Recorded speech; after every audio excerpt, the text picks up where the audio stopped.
Take a second and breathe because you are living through a global pandemic. And if that hasn't hit you yet, maybe you need to take a second, take a beat, and just look at everything. Those things you feel like you process them, but in the moment where you're really alone, you realize that maybe you just suppress them. As a society, we've been trained to see super confident women as annoying or bitchy, or we ride them off because they're not our type of girl. And that's really gotta go.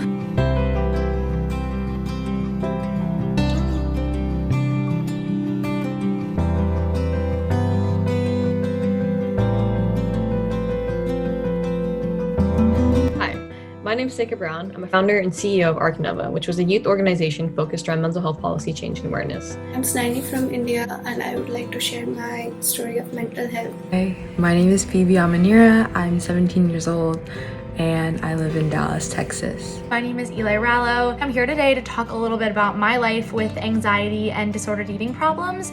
I don't really like to call it my struggle or my battle with, because I feel like I've really lived and led my life through these things and gotten to the other side of them, and now I kind of carry them with me like a badge of honor or a battle scar or something, and they're really important to who I am and making me a colorful person. These past few months have been crazy, though at the same time I was able to just take a step back. I had a lot of time to process the things I used to suppress. I was in a car crash when I was younger, and I got diagnosed with a heart disorder a little over a year and a half ago.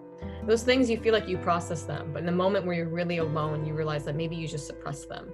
I realized that a lot of my healing was just in a form of suppression. And so I spent a lot of quarantine reflecting and thinking about the past experiences in my life, the hardships that I've been through and what brought me to this moment. So I went through a wave of emotions. It felt like I relived so many of the things I faced in my past, but I also reconquered them. I was given the opportunity to reflect and spend time with myself and appreciate the growth I've had, especially at the end of a chapter like high school. And then the new one of going to college. I think quarantine was a silent blessing in the fact that we all had time to spend with ourselves.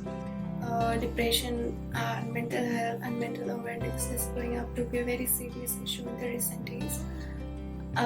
But in spite of that, we have seen that many people don't actually get it and how big an issue it is. With the killings of George Floyd, Breonna Taylor, and so many more during this time, I found myself also contemplating what it meant to be Black in America, and that weighed very heavily on my mental health. I knew that it was a privilege to be Nigerian American, and I embraced that so much more, especially now.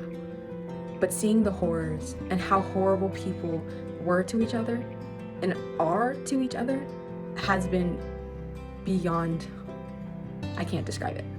I can't describe how that made me feel. My family was going through turmoil. My parents were having constant arguments, and I think it was mainly because of the quarantine. When you're around people so much that you usually have a break from at work or at school, it gives you a new highlight of those individuals. And while my family always had clashes because of our mixed cultures, my dad's English and my mom's Japanese, the quarantine really brought it to light. We had more talks and more conversations about the mixed cultures and why they don't mix. The talks of divorce and the talks of a failed relationship and a failed marriage right before I went to college was something that brought my anxiety. There was a lot going on between my mom and my dad would leave home sometimes and my mom would break down in tears. And being an 18-year-old, I wasn't absolutely sure how to handle a situation like that. I don't like to classify myself with any sort of an eating disorder. I don't like to put myself on that scale, but I was dealing with disordered eating tendencies for basically all 4 years of college.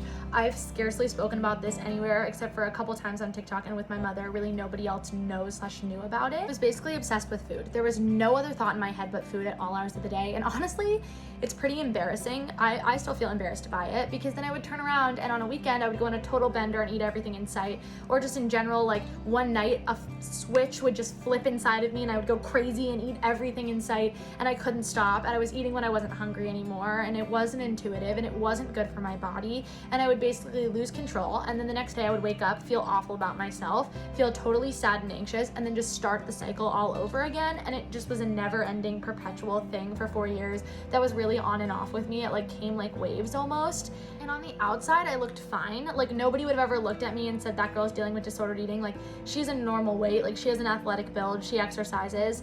And I think that that was something that I had to kind of recognize, is that I didn't even think I was dealing with bad issues, but I really was dealing with bad tendencies that I was getting myself into. And I think it's kind of dangerous to prescribe a single story onto any mental health problems, whether that's anxiety or depression or eating disorders or disordered eating tendencies, because my story is incredibly specific to me and everybody else's stories are incredibly specific to them. So of course I can talk about what I've gone through and I can offer advice for how I have made myself feel better and learn to manage my anxiety and my disordered eating tendencies, but those things are not going to look the same in two people.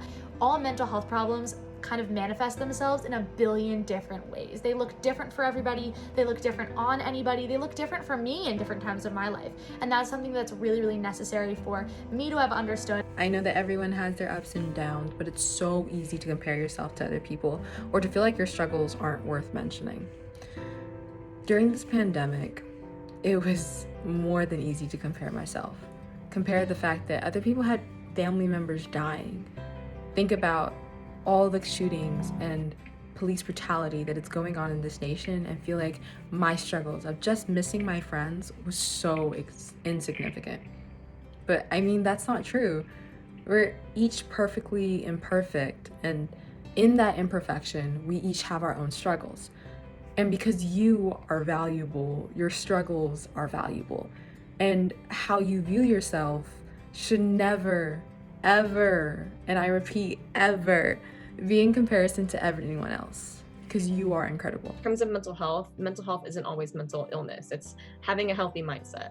And the quarantine always offered us a moment to reflect, a moment to sit back and think about our mindset and how we can change it and focus it on a better future.